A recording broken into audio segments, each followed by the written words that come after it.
Hello दोस्तों, जय माता दी। मेरे यस म्यूजिकल ग्रुप में आप सभी का बहुत बहुत स्वागत है। जितने लोग हमारे चैनल से जुड़े हैं सभी को तहे दिल से धन्यवाद है। सबके लिए मैं मंगल कामना करती हूँ, सब लोग स्वस्थ और मस्त रहें। तीज स्पेशल एक में बहुत ही प्यारा गौरव मैया का गीत लाई हूँ। जैसा होगा आप लोग कमेंट में ज़रूर बताइएगा। गौरा हो गौरा तोहके नेवता पठौ बैरौआ अइबू की ना।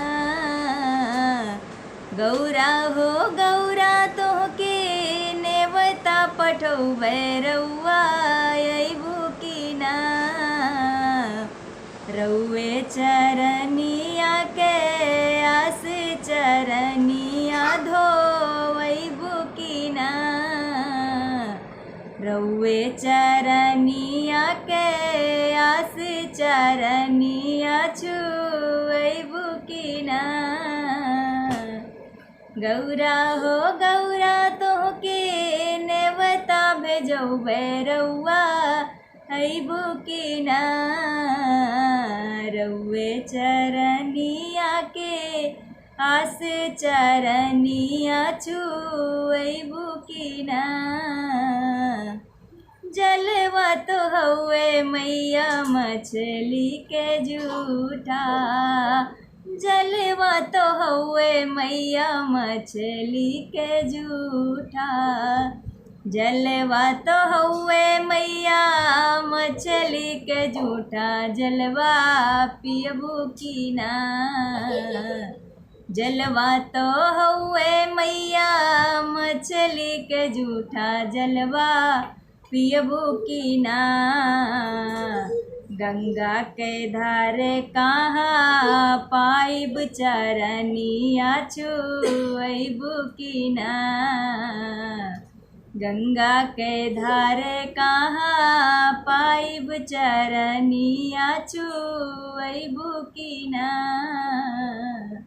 दूधवा तो हउए मैया बछड़ा के जूठा। दूधवा तो हउए मैया बछड़ा के जूठा। दूधवा तो हउए मैया बछड़ा के जूठा। दूधवा पियबू की ना। दूधवा तो हउए मैया बछड़ा के जूठा। दूधवा पियबू की ना। ढूढ़ी बतासा कहाँ पाइब चरनिया छुअबू की ना।